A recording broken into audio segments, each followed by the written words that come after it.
Yes, sir. We about to get it started up in here. Yes, sir. Boom.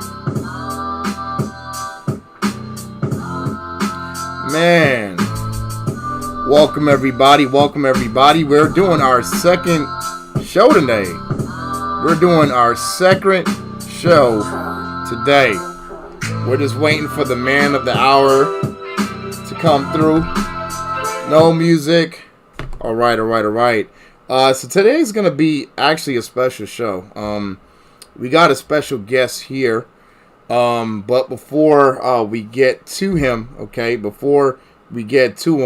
I'd like my co-mod here, Charlene, to introduce herself. Charlene, please introduce yourself to the crowd. Hi, everyone. Good morning, good afternoon, and good evening. I am Charlene. I am true believer, wife, mother, and restaurateur, and newbie trader because I am always learning something new. Thank you for joining us this evening. Over to you, Charles. All right. Hey, what's up, Skaz? So, let me introduce Skaz here. Skaz1 is an NFT artist. Okay, Skaz is also a rapper. Okay, Skaz is also a Metaverse investor. Okay, and Skaz is also a dispensary bro. Right? We gonna coin that phrase today, dispensary bro.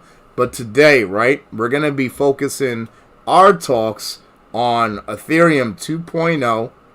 Okay, we got a big update there, and we're gonna just dabble, okay, in the metaverse. Of course, I am your host, Charles Becco.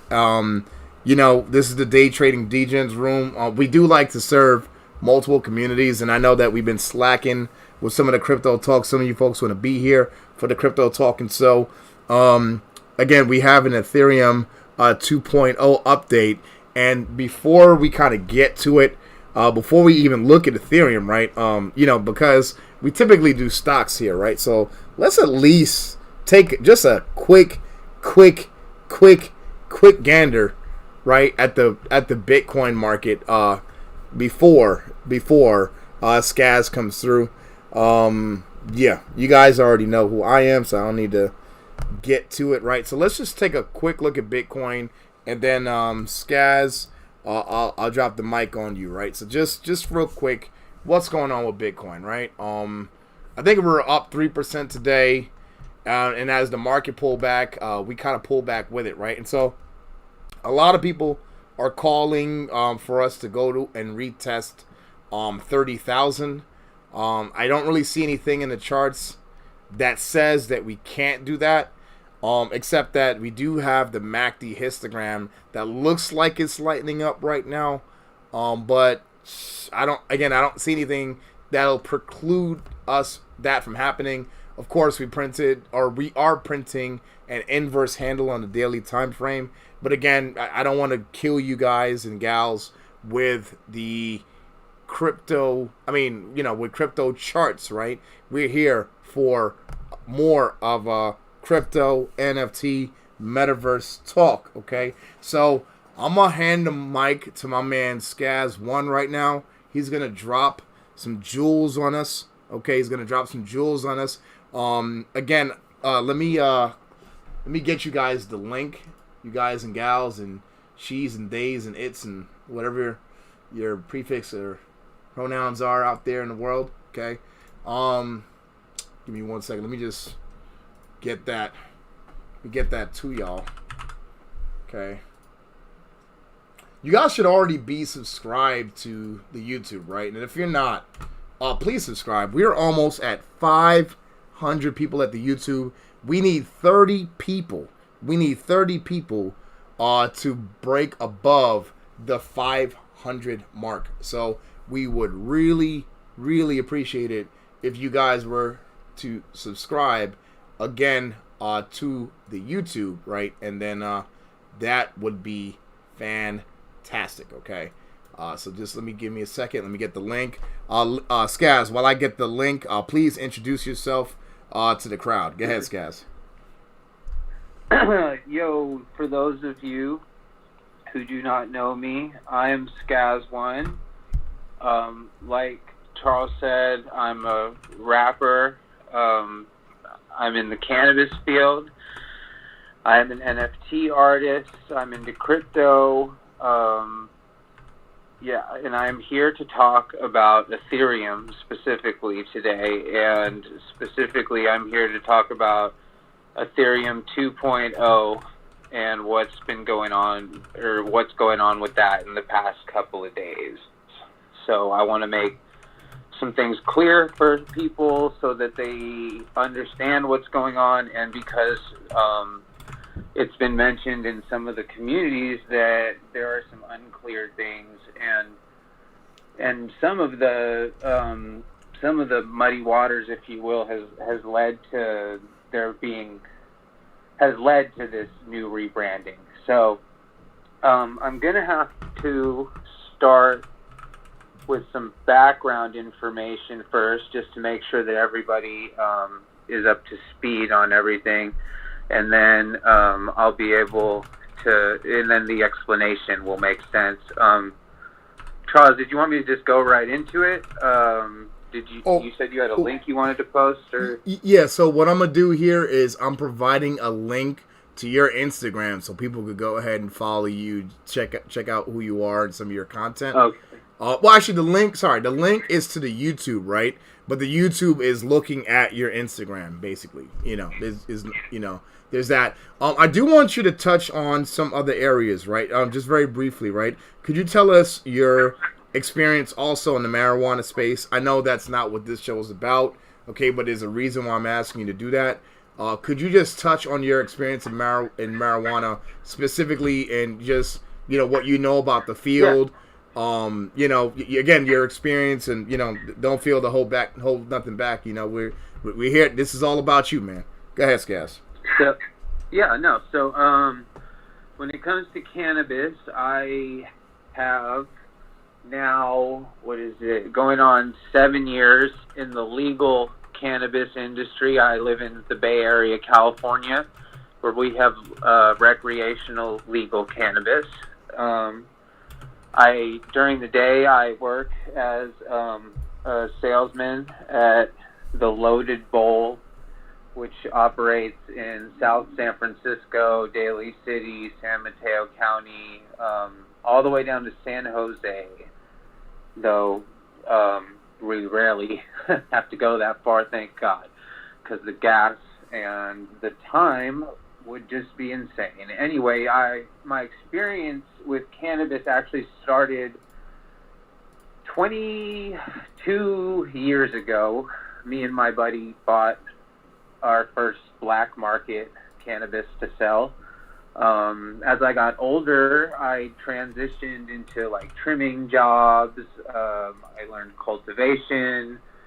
I got into the medical activism scene, fighting for rights of medical patients, like medical cannabis patients, before it was recreationally legal.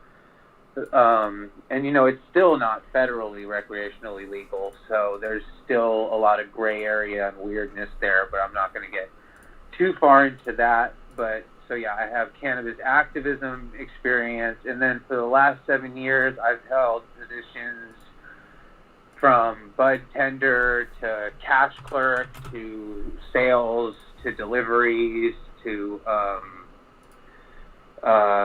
basically everything. I've done pretty much everything in cannabis as far as it goes, except for my own physical dispensary.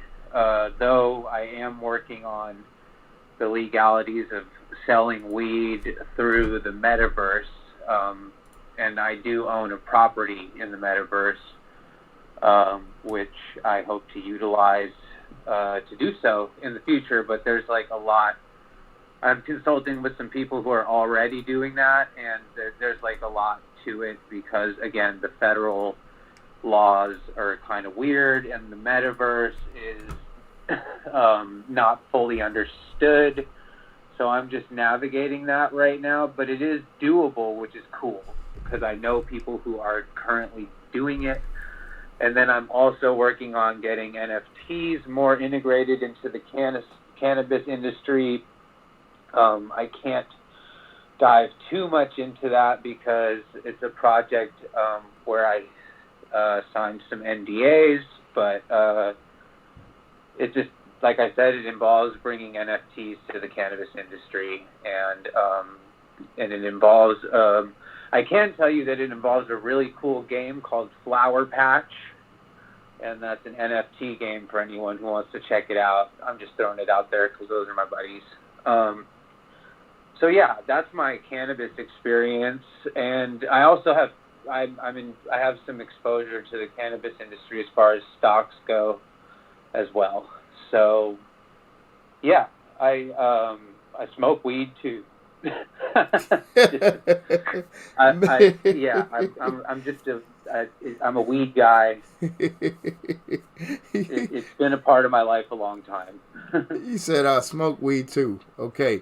Charlene, could you give us a quick reset before we go to Skaz's segment where he's going to give us that Ethereum 2.0 reset? Update. Thank you.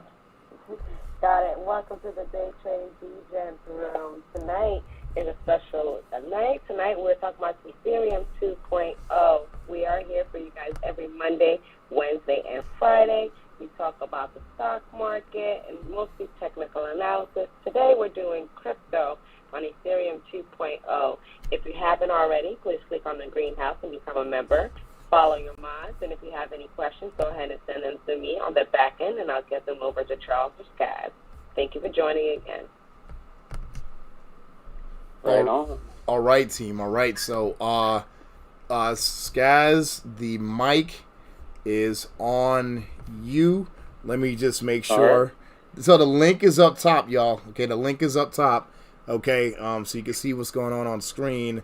And Skaz, the mic is on you, brother. Let us know what's going on with Ethereum. All right. So, firstly, what spurred this off was kind of the other day, I believe it was the day before yesterday, I got an email from CoinMarketCap, which is a website that keeps track of cryptocurrencies and not just their market caps, but their overall profiles, like a crypto Yahoo Finance, if you will.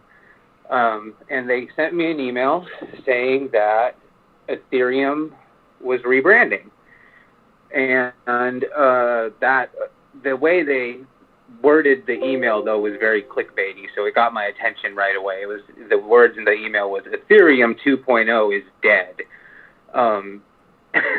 which it's not dead, first off, but that was part of what got my attention. Was like, wait a minute, like that's very, very clickbaity and confusing in the first place. So I wanted to clear some things up that day.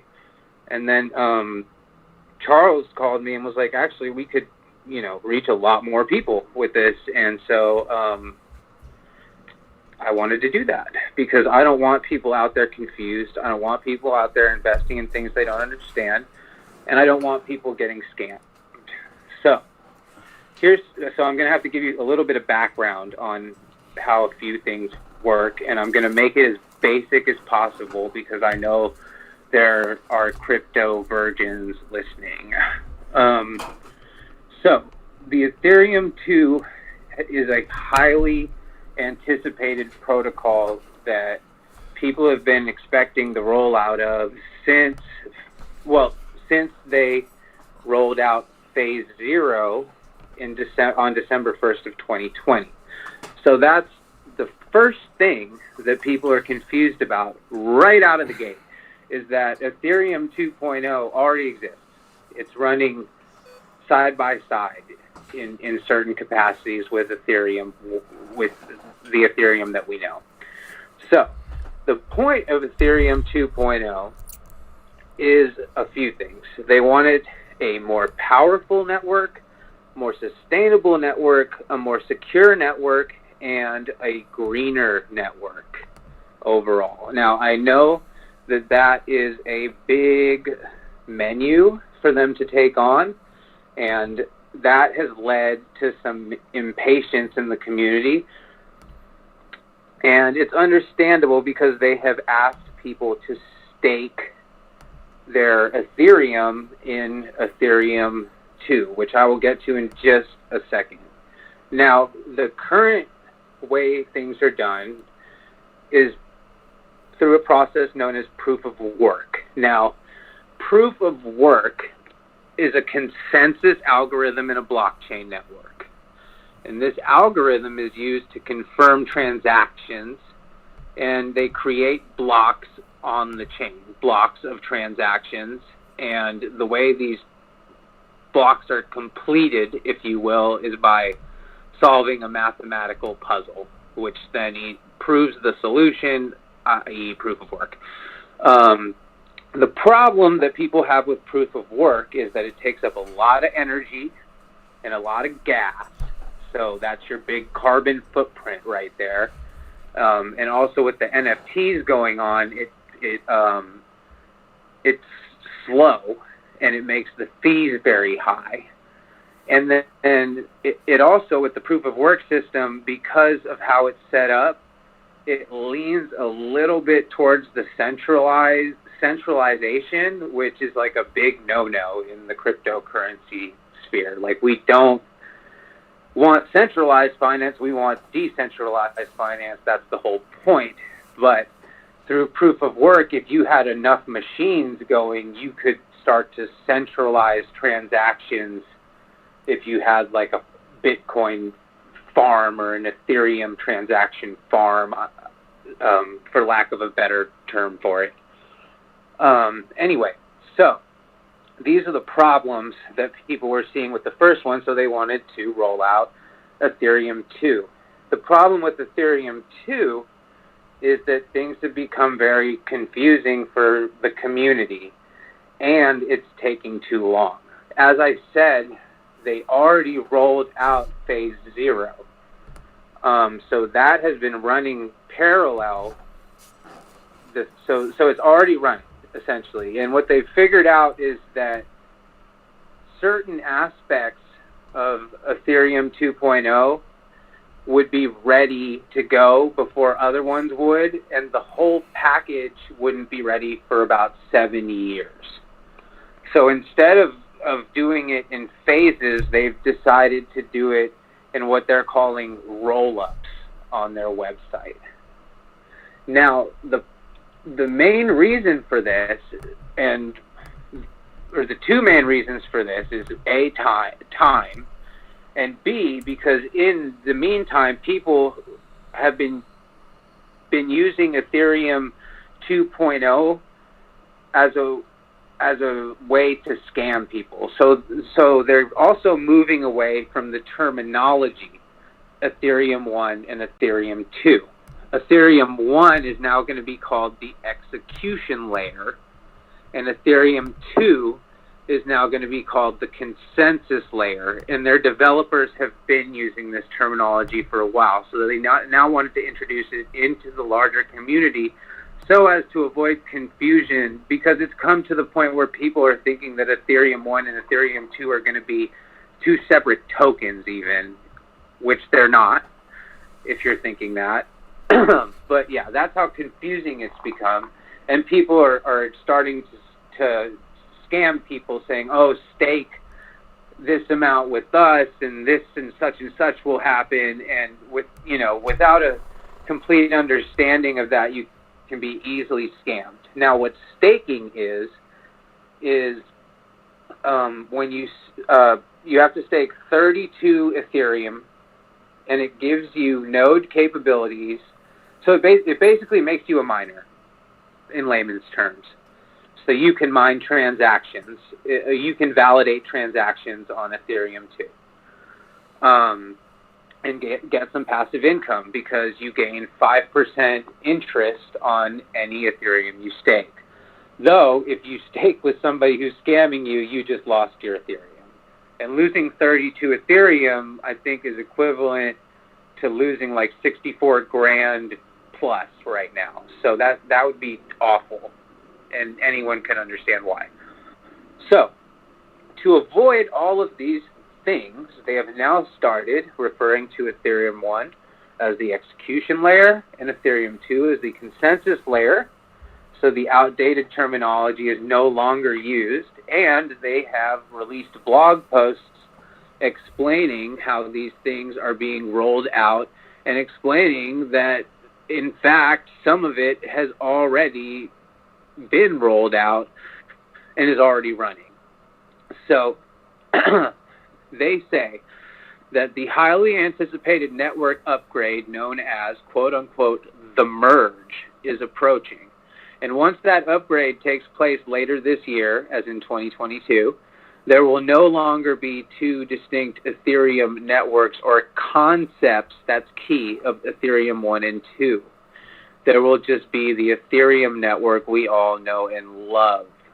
So, in preparation for the merge, and to reduce confusion and prevent FUD, which we all know what that is, they've decided to do this reorganization of resources, updating the terminology, and an overall rebrand of the merge and the move to Ethereum 2.0.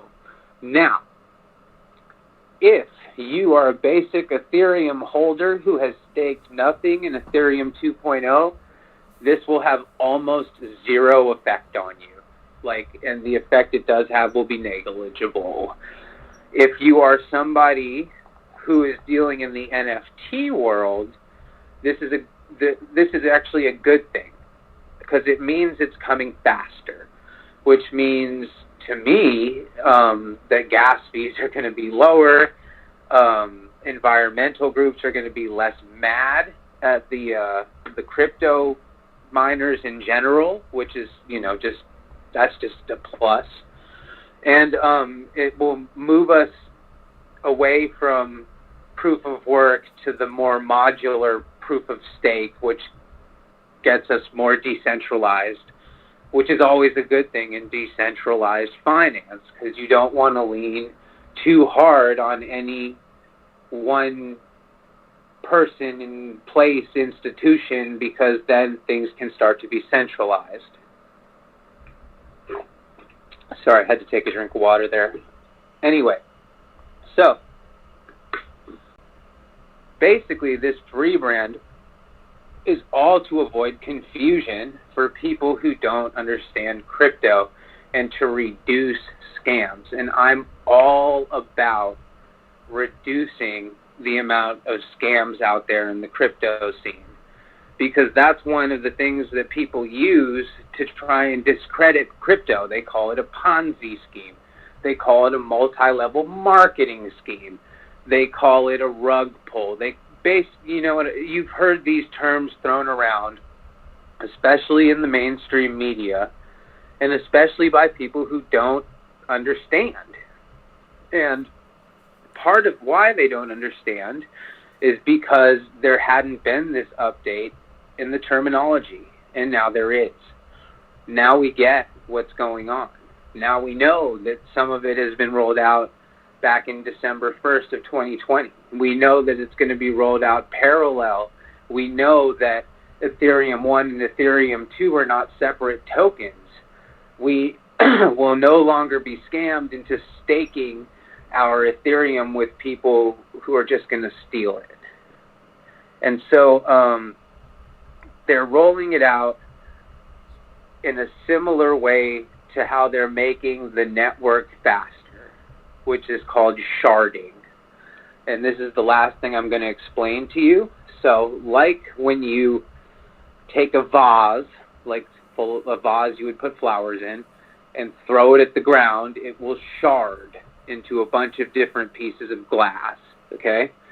So this sharding of the transactions, so to speak, makes it possible for them to be broken into thousands of smaller pieces that can be processed faster. And phase 1, which is going to be the next roll-up, is going to introduce sharding as a scaling mechanism for Ethereum. And so scaling is just to get larger, basically. And so yeah, that's with phase 1 that's what's coming.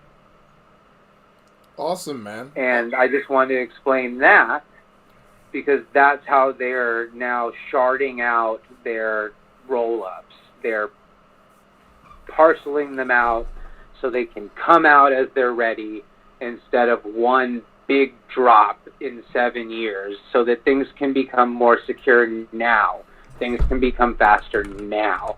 Gas fees can go down now, and our carbon footprint can be reduced now.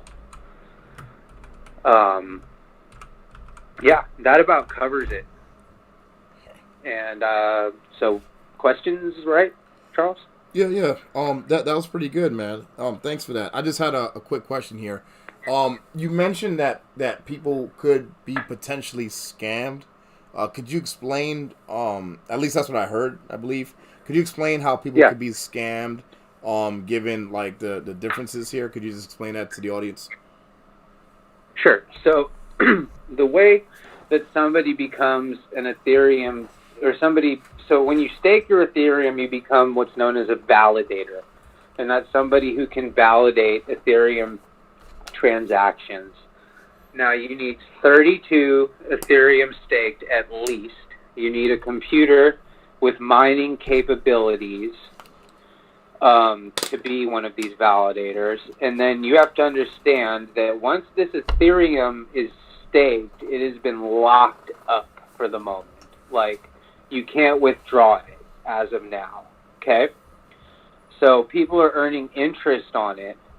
So it's not a bad thing to do. Like, it's a good way to prepare for a future in crypto. But there are people out there, and they are setting up pretty basic, like Ethereum staking scams. So, like, they'll come through and say, usually, okay, so first off, a big red flag is that you'll get an unsolicited message. And that's kind of a big red flag anyway. And then usually, a good example would be, like, they'll offer you to join what's known as a mining pool. And they'll tell you that you're going to make large returns by staking your Ethereum with this mining pool. And then the scammer will stay in contact with you however long it takes to get you to hand over the coin that he wants, or she wants, or they want. And then once they have that, you'll never hear from them again. That's the best, simplest way I can put it. Skaz. And a way to avoid these people is Skaz, to I got not a question. answer any of these unsolicited messages that are going out claiming that you can get large returns by getting into these mining pools or getting into these other websites. Like, you don't want to do that. You want to stake. If you want to become a validator, you want to stake your Ethereum through a credible source, like a Coinbase wallet or a Coinbase app. Okay. Not through an unsolicited message. I got a question here. Got a question here for you. I've always been very skeptical about staking. Anytime I hear about staking, I can't help but think about BitConnect and the BitConnect guy. Like, for me, they call it staking, and to me, it always seemed like, this whole BitConnect kind of pyramid scheme. Now, I understand that it's not, right? But the process and the execution of, hey, I'm just gonna park my assets here, right? And they're gonna be locked up for a period, and I can't, buy or sell or take it out or anything. That's just a little bit scary for me, right? Skaz, just for the audience, right? Because I'm sure some people think just like me, right? And I'm sure a lot of people here are probably staking coins and you know, you guys are more advanced than I am, and maybe I'm just an old man, okay? But could you explain, you know, what websites, okay, would you direct people to for staking if they are interested in that? Go ahead, Skaz. Like I said, I wouldn't necessarily send anyone to any website. Personally, I like the Coinbase app. You can stake through them. But this gets into the area of personal opinion, okay? Because so this is where you would, so I would recommend the Coinbase app, but I would also recommend looking into some other credible apps like MetaMask or Gemini. Gemini is a good one. Like, and you want to kind of go with the app and the wallet that feels comfortable to you.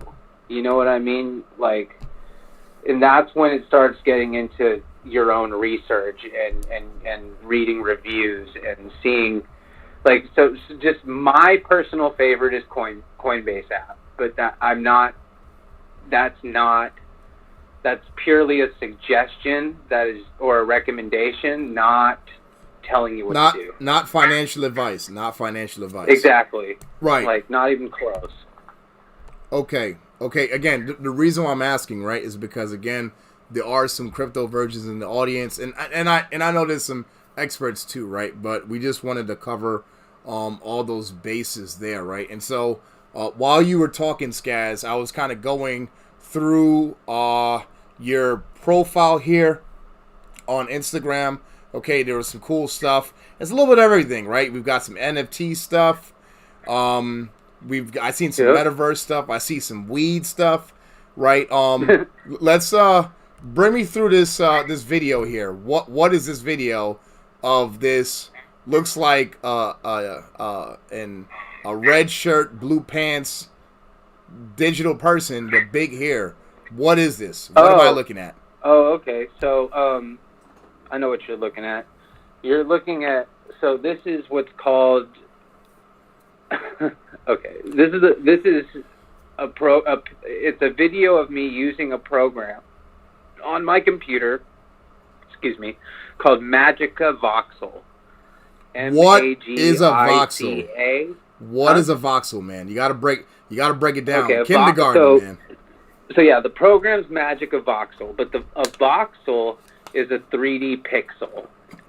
And hopefully by now, everybody knows what a pixel is because they've existed forever. So a voxel is a 3D pixel. So what I'm doing when I'm using voxels and I'm using Magica Voxel is I'm designing a 3D version. In this case, what he's looking at is a 3D version of my friend, Mobbin Most Hated. He mostly goes by Mob for short.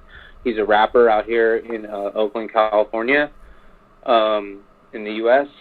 And we have, like, we're working on some music together and working on some Metaverse concert stuff. So I just, to hone my own craft of 3D design, I decided to make a few different versions of him. He's a pretty flamboyant guy who wears a lot of loud clothing, changes his hair up a lot, has like big long dreadlocks, wears crazy sunglasses, has a grill. So, like, you know, he's a guy that you can make a lot of variations of him. There's a lot of personality to his look. And he also breeds dogs, and I'm working on some of those too, because I love animals. Like, I already have some geckos that I've made that I'm going to introduce into the Metaverse. So, Skaz, sorry to interrupt you here, right? Okay, just as a process, right? Okay, so we got this. So you basically created an avatar for your friend who's a flamboyant artist, right? And so this avatar that you created, this will exist in a Metaverse world. Is that correct? Am I understanding that? Yeah, so it's for cryptovoxels.com. That's Tell the folks. metaverse that. So cryptovoxels is what? Explain that. So cryptovoxels.com it's a metaverse. Okay, so firstly, what I want to tell people who don't know is that Mark Zuckerberg has been sowing this narrative that he is somehow inventing the metaverse. Sorry, I laughed because the metaverse was actually invented by somebody I know back in 2004, or at least the first. It was called Second Life. So that's kind of funny to me that Mark Zuckerberg is saying that, like, in fact, he even rebranded his company to avoid all the controversies and called it Meta.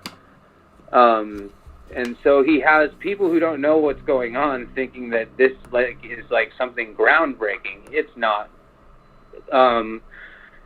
I guess the quickest way to explain it is like the metaverse it's like string theory. There's hella metaverses, and they're not necessarily connected to each other. They're all kind of floating out there in space, in like their own little bubble. And I forget which theory that one is, but you get it. It's like a multiverse, a multi-metaverse, and CryptoVoxels is just one of them. Okay, Skaz, question for you here, okay? Yes. Kind of going rapid fire here. Again, we wanted this to be more like an introduction. Anytime we talk about crypto, it could kind of go down the rabbit hole. You could be here for 5 hours, and I know you got hella things to do yourself as well. So I pulled up a video, and I'm seeing a whole bunch of stick people doing a dance, and I see some very sexually suggestive stick people dances. What am I looking at? I'm seeing NFT. I'm seeing party in the metaverse. What the heck is this? Yeah, that's how what can you're I get looking down? at. How You're much does looking at this a party cost? in the metaverse. Wait, how much does this cost? Is this going to cost me a lot of money? How can I be involved in this? The stick figure. I don't even know.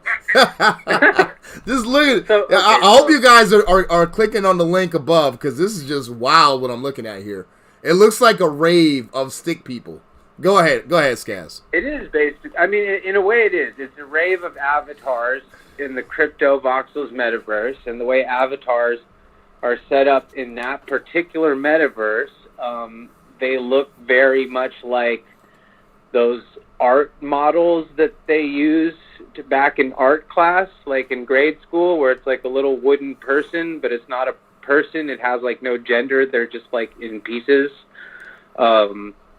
So he is correct, like when he says they're basically stick figures until you add what are known as wearables, and I'm just gonna make this real simple. It's just clothes and caps and heads, stuff like that. So you can decorate your character so it doesn't look like a stick person, but that involves buying a wearable in the form of an NFT. So Skaz, can I break this down in layman's? Go ahead, Charlene. It's making sense in my head, but so for all the parents out there. Oh, wait, Charlene, like, your mic is a little bit low. Could you get closer Yeah. I want to make sure people hear you. There you go. You sound good. Go ahead, Charlene. Okay. Yeah, so I'm going to try to break this down in layman's terms in what I think I understand. So as a parent of excuse my dog, as a parent of many, many children, is this similar to like a Roblox avatar where it's just a block figure, and then when the kids get the accessories and the hair and the clothes and whatever, that it becomes whatever they want it to become? Yes, and as you've noticed, I'm sure your kids are asking you for Robux. Right. So if they want a different hairstyle, if they want hair, or if they want the jacket or shoe, whatever it is, I have to fork up the money to purchase these accessories. What? To make their being whatever their being Wait, is. so you mean Correct. I start off as a naked, homogenous stick person? I don't even have a gender. I don't have anything. I don't have hair. I don't have fingernails. And then I gotta buy that stuff? Are you kidding me? They give you, I think, one They free. give you like a generic thing, but obviously you don't want to be that generic being or whatever. It's already assigned. So if you want to stand out and you want to roam around in this Roblox world and into these different, I don't know what they're called, I'll ask my kids, but into these different rooms as whoever you want to be, you'd have to purchase, yes. So, and they add up. So hold on. Accessories, the hair, the whatever it is, those add up. So I get it. Yeah. Thank you. Hold on a second. So you mean to tell me, and let me understand this, right? So the more pimped out the avatar looks, the more money they spent. Because I see there's a cat person in there, and that they had to just drop did they have to pay a lot of money to be a cat person? I see like a big brown cat in there. Everyone else is like a stick figure. There he goes with green eyes. Did he have to drop a lot of money, Skaz? How much does it cost to become a cat in the metaverse? In the voxelverse? So that particular person designed those cat heads and that cat outfit for themselves, but like, say you wanted to buy one from them, it would basically cost you whatever they value the NFT at. So it's hard to evaluate one of those things. You know what I'm saying? Because everybody values them differently. But just to let you know, Charles, that buying them is not the only way to get them. Okay. So when I went to that Metaverse party, it was free, and I also received 8 free wearables for my character from the people hosting it. So you can collect wearables by doing certain things. Like I've also, like, the shoes that my character wears are custom shoes from attending a 3D design class that were given out. So there are other ways to get them in the crypto voxels metaverse, other than spending your money. Now, when it comes to Roblox, which is another metaverse, as I said, there's many, and Roblox is one. You got to spend your Robux to make your character better. But in crypto voxels, if you can learn 3D design and you want to host your wearables on a parcel or on a free space, you can assign them to your own character or sell them to other people as NFTs. I don't want to go too far down the rabbit hole here. I'm going to ask a couple questions. So sure. First, when you do get these collectibles, say for free, can you now resell them? Because they are yours now. They're yours. They're in your wallet. You can resell them. Okay. And then my next question was, because of the market we are in now, I don't feel like this is the buy the dip yet for the stock market. But from what I'm seeing, it looks like Bitcoin and the stock market have been going in the same direction at the same time every day. Would this be an instance where you could possibly buy the dip when it comes to certain NFTs because you're getting it cheaper, and then later on, obviously, when Ethereum goes back up, your NFT is worth more? So it's not the same as buying the dip on a stock, or it's not even the same as buying the dip on a cryptocurrency, actually. So when you're investing into an NFT, what you want to do is get involved with the community. It's all about community. You want to get involved with their community first before they even drop the NFTs, and then you want to mint it at what's known as the floor price, which is the cheapest mint, the release. And then once you get that, if the project were to say 10x, for example, people will start sending you offers for, so the best example I can give you is I bought what's known as a billionaire zombie, and you don't need to know what that is. It's just an NFT. I bought it for the floor price because I had been involved with the community before they minted. Now these things have been selling big, and they've been trending on OpenSea, and so I get offers every other day for my zombie now. The highest one so far was 0.04 Ethereum. But so see, the valuation of these things is almost in the eye of the beholder.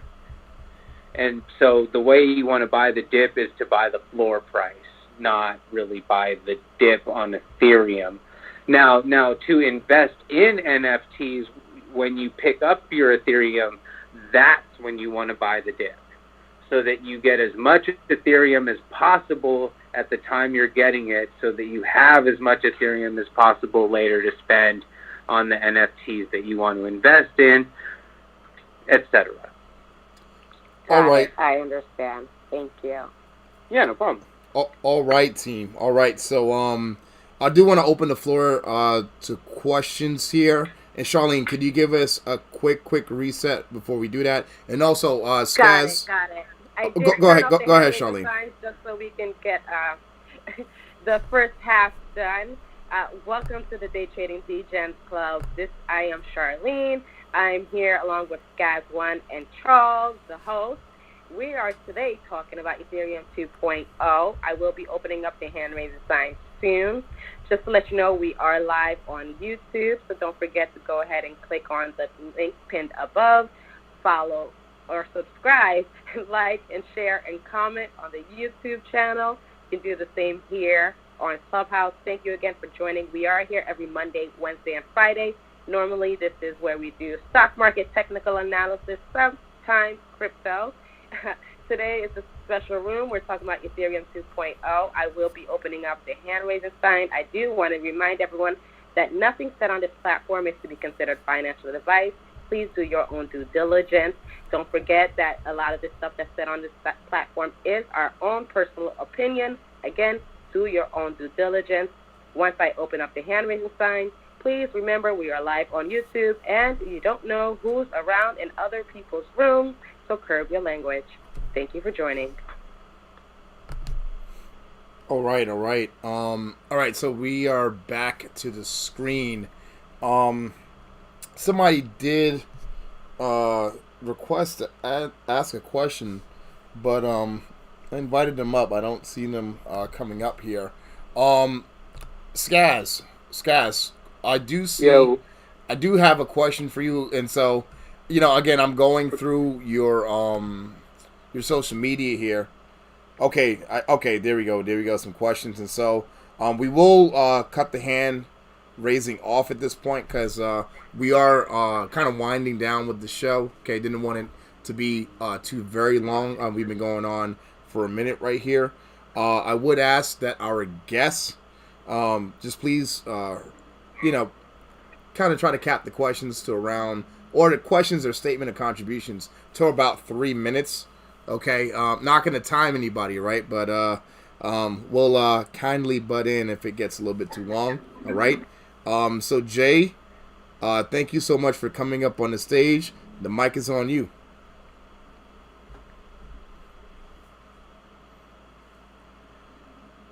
Jay, hit the mic to unmute. The mic is on the bottom right, man. All right. Thanks for having me, guys. And Skaz, thanks for the information provided. No problem. To let you guys know, you're welcome. Just to let you guys know, I'm not a financial advisor. This is not financial advice, but I do want to put some information out here regarding the NFT world. So I've been involved with NFTs. I've been studying them for the past year and a half, and I've been part of 2 projects. And these 2 projects, I feel like have utility. So, NFTs, it can be used for an artist, individual artist, which could be a visual artist or a music artist, musician, right? But then we also have other NFTs that target Web3, aside from the Metaverse. So those NFTs, right? I want to talk about one in particular that's called Ethereum Name Service. This one here is where you can actually own the domain name for your crypto wallet. This one is very, it has a lot of utility for what's to come. And right now, I don't know if you guys heard of it, but they actually done some airdrops a few months ago, maybe like 3 months ago, where people receive these ENS coins, these ENS tokens, which then came available on Coinbase and other platforms. But when you talk about NFTs, just know which different kind of NFTs you're going to get into. Think about it. As you mentioned, you have the ones where you have these cards, these characters on the cards. that's personally, that's not my cup of tea. My cup of tea is more towards the utility of an NFT, where I can own the smart contract for a URL or for a domain name.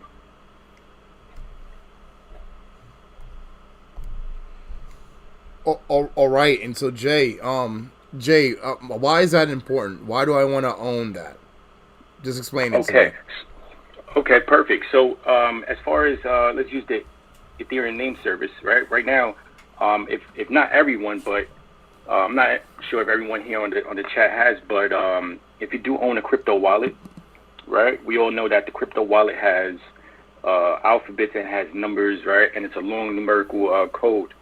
So it's difficult to actually, tell someone it, or, you have to copy and paste it or whatnot. But say you're in a scenario where your name is John Doe, and now you own a domain, a crypto domain name, where now it's johndoe.eth.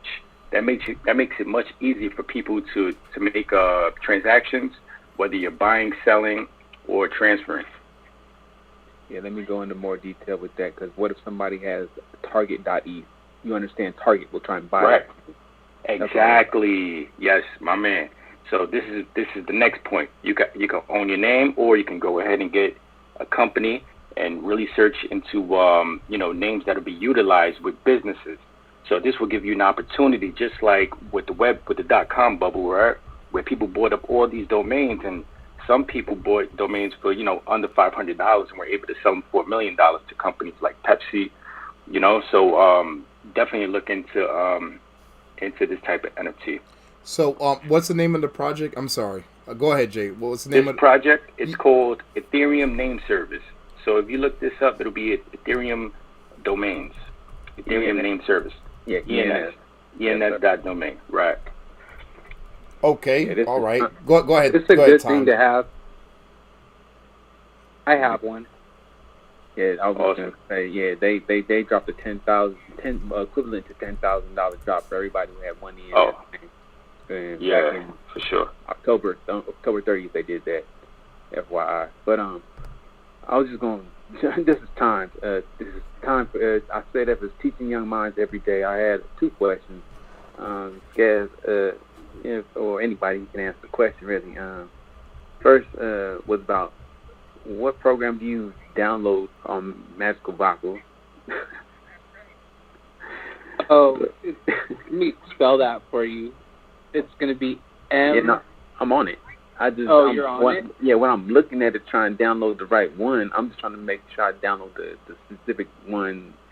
I don't know if I should just do this for you, but back channel trying to figure that out, or But anyway, I mean, for me, when I got on the website, it gave me like the option to download, then gave me like either the iOS version or the Windows version, and then I just picked the Windows version, and you download it. It'll take you to like normal. It'll open up like a folder once your download is finished, and then you run the exe install app or the install, and then it should be on your computer after that, and then you can just open it up and use it separately from the internet at that point. Like, it's design software. All right, is it I got it on magicalvoxelmade.com or should just be. Let me make sure, because I'm not on that specific computer that I have it on. I'm on my phone. Yes, sir. Let's see. If you pull up if you search Magic of Voxel, damn, it doesn't pull it straight up anymore. That sucks. Now it pulls up like a GitHub. Okay, yeah. So here it is. Magic of Voxel. Sorry, magicofvoxel.en.softonic.com. Oh wow. Hold on, give me 1 second. Do that one more time, please. That's another one that's just. Where's the actual thing? Yeah, because the one with the GitHub. Because there's there's a bunch of people who are like, when I downloaded it a couple months ago, all these different people trying to represent themselves as the free download were not here. Gosh, dang it, that sucks. I'm not the only one. All right, good job. I didn't download nothing, so I'm not even going. I'm not even. Yeah, back channel me about that because I'm gonna have to do a little more research at a different time. All right, and the other question was going to be in regards to February. February, we know that the President of the United States is going to go ahead and give a statement about all this cryptocurrency, right? Yeah. Do we think? Sorry. So the question is, because you know how it's been crashing and everything, like, do you think that will affect? And if you do think that will affect, like, what is the possibility that it would stop? This whole dream that we have right now. The possibility that President Biden could stop it? Yeah. The possibility is zero because no matter what President Biden says, cryptocurrency is going to exist. He can say whatever he wants. Cryptocurrency is not under his control. If you're talking about the crash, supposedly the crash, I'm not saying there is one. If you're talking about the dip, rather, his statements can, like most powerful people's statements, can change market sentiment in one direction or another. It could scare certain people out of the market. But there are I'm just going out on a limb here, but there's probably a lot of people who know a lot more about cryptocurrency than Joe Biden does. And I'm sure he has some of them sitting with him working on it, his speech, but he is an old man. You know what I'm saying? Like, anybody who's... I agree with you, Skaz. I think that ship has sailed already. Yeah. At this point, there are now, there's too many people, and I'm not talking about small money, big money already involved in crypto for it to do anything. Joe Biden, I don't believe our president has that much pull when it comes to the market. Even when he speaks, he doesn't really move the stock market like that, so I doubt anything he says will move crypto market. Crypto moves more when it's something international. Not necessarily the U.S., goes down. So maybe if you were saying that China was going to speak on crypto or India was going to speak on crypto, then, maybe. But I don't believe so. At this point, Biden hasn't really moved the market like that. He's been talking a lot lately. He really hasn't done much. So I've been watching when he speaks, even when he mentions certain stuff. I mean, he mentioned Pfizer not too long ago, and it did nothing.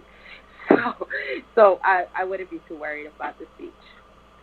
And even then, like, it would just affect sentiment. It won't stop cryptocurrency. They would have to.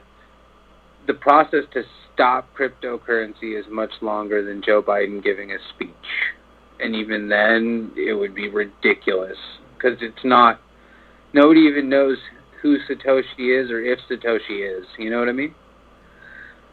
So yeah, just that. But we do know that that they have a power, just like China and everybody else, and just like we know whoever just El Salvador. Yeah, that's why what Charlene said is more relevant. Like when a country makes an announcement, like El Salvador making that announcement that they were going to use cryptocurrency or adopt cryptocurrency, that kind of stuff has more effect on the crypto market than when one person like Joe Biden says something, or like Elon Musk is more likely to affect the crypto market than Joe Biden is at this point.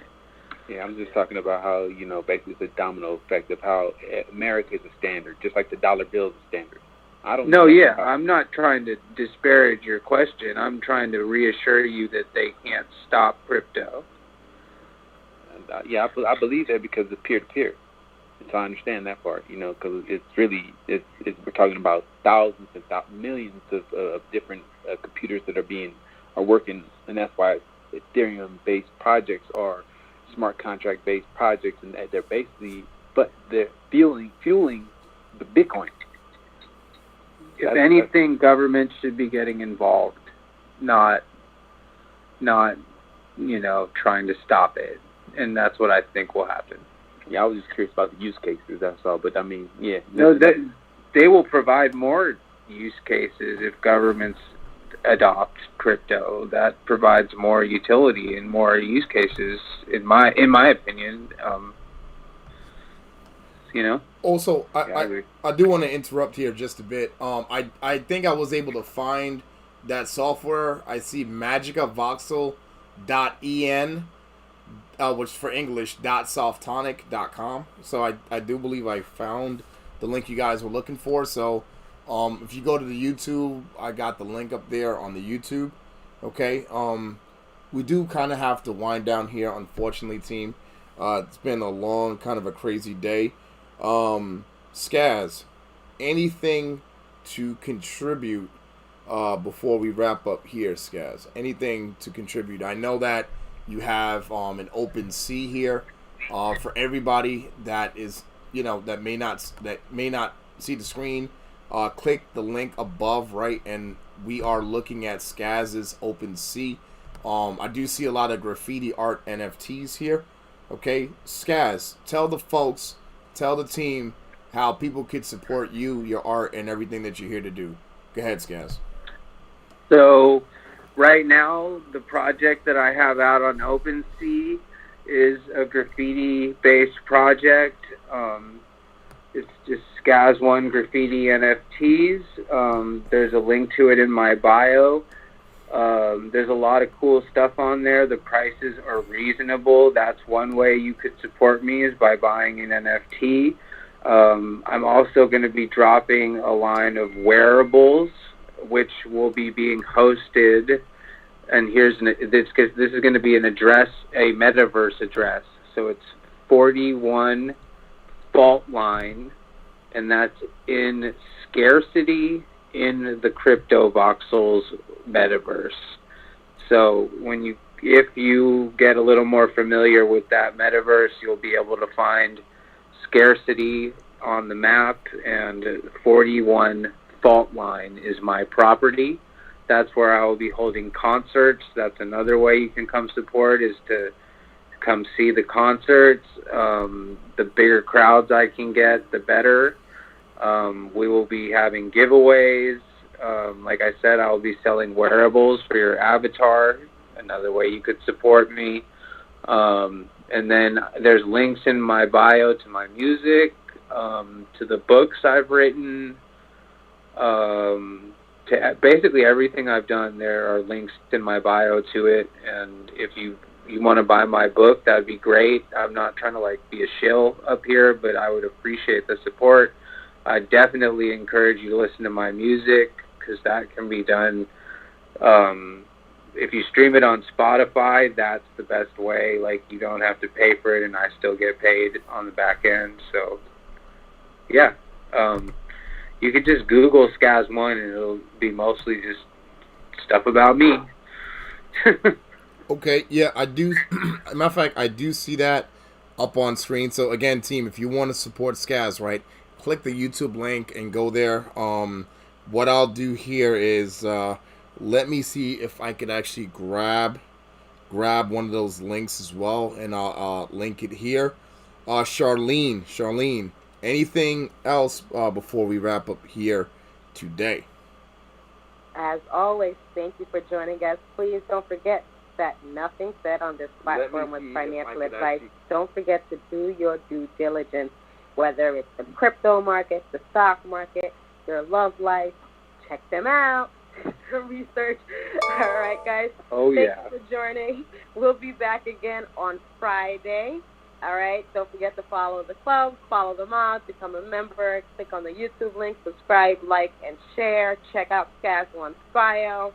Again, thank you guys for joining. It was a pleasure. Okay. Thanks for having me on. No problem. Skaz, just don't go away just yet. Just linking the Instagram there. Okay, I do believe that is linked. Hopefully it's linked correctly. Up there it That's is. the one. Yep. All right, so that is linked. So folks, don't forget to support Skaz any way you can. Any way that you can. And Skaz, what's the next thing that you're doing? Tell us about what's on the horizon for you before you wrap up here. So the next thing I'm doing is, like I said, I'm launching a line of crypto voxels wearables, and those are going to be available on my crypto voxels parcel. And then we're also going to be having concerts, parties, and giveaways. And I'm planning some 3D design courses for that parcel as well. So that's the next big stuff I got going on. I'm currently building on there. There's going to be an NFT gallery where you can buy or you'll be linked straight to OpenSea through my gallery. There's already a stage for performers. There's going to be teleports to a few of my friends' places in the same metaverse, and they have a bunch of interesting stuff to check out too. So yeah, it's going to be awesome, man. It's kind of like fulfilling my dream of owning a venue. Since in real life I had to spend my real estate money on a house, you know. Yep. All right. So, ladies and gentlemen, Skaz1. Again, thank you, Jay, Timed, for joining us on the stage. And, of course, thank you so much, Charlene, for helping us to moderate. All right, team. That's basically it. Next show will be Friday. We are done for the day. Thanks, and God bless. Take care, everybody. Thank you. Yup. Retro.